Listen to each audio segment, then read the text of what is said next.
The next variation we're going to create is going to be an homage to Keith Haring, who had a very simplified style. What I'm going to do first is I'm going to reduce this down to a black and white image. You can do that using maybe threshold. I'm going to use the filter.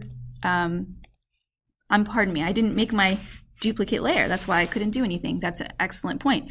So I made a duplicate, Control J. Then I'm going to go up to Filter Gallery. And I'm going to click on Stamp. And you want to adjust the smoothness so that it's smoothed out, but you want to be able to see enough detail where you can actually tell what the object is. So it's kind of this balancing act that you have to do. And I'm going to hit OK. All right, now I'm going to use my magic wand, and I'm going to click on the white pixels. I need to make a brand new layer. And this is going to be my outline layer. So what I'm going to do now is go up to Edit, and I'm going to click on Stroke. Stroke is going to outline whatever is selected. So I'm going to hit, you have to play around with the size of your stroke.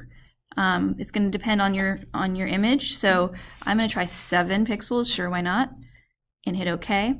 And if I now hide my comic style one that I did down there, and I hide my original, you'll see that you have the outline of the shoe. I need to do the same process for the black parts of the shoe. So I'm going to click on the layer that has the stamp version. I click on the black pixels, and then I'm going to go to this layer that has the outline, and I'm going to hit Edit, Stroke. I'm going to hit OK. So now I'm going to hide this one. All right. So now I have this version where it's an outline. And what I want to do is now fill it with some sort of color and pattern. There's an easy way to do this. One of the easiest ways is, I'm going to just call this the outline. One of the easiest ways to do, well, first of all, I can get rid of any details I want. Let's say, for the sake of keeping it really, really simplified, I'm just going to use my eraser tool and go in and delete some of these little details, because I don't really need all of that for us to understand that this is a shoe, and we're trying to kind of keep it as simple as possible. Like I said, all of Keith Haring, his work was very simple. He drew a lot of sort of babies, and not babies, but like kind of humans that are very generic looking, kind of symbolic. So erasing the details is a good idea anywhere you don't need the detail to help you understand what you're looking at for the shoe, so, or whatever object you have. So I'm going to do that. Just erasing away a few details. All right. And then what I want to do is I want to fill this with a color. So Keith Haring also used a lot of pattern in his work. So actually I'm going to try selecting the white pixels using my magic wand, and I'm going to click on it, and I'm going to pick some colors just like I did before. I'm going to use that halftone pattern that we tried before, but we're going to do it, there's a nice pink, and then I'm going to go to the background color, and I'm going to pick, Keith Haring did a lot of really, really bright, basic, simple colors in his work. Let's see here.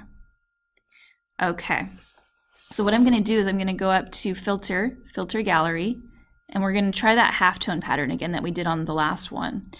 So if you see that, what it's doing, if you have the size really large and you increase the contrast a lot, you get these very clean dots, and that's very, very Keith Haring right there.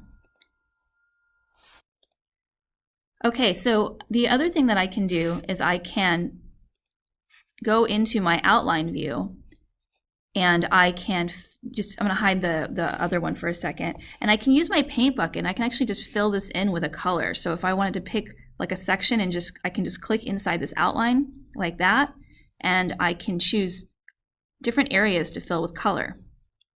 So I can do this throughout this object.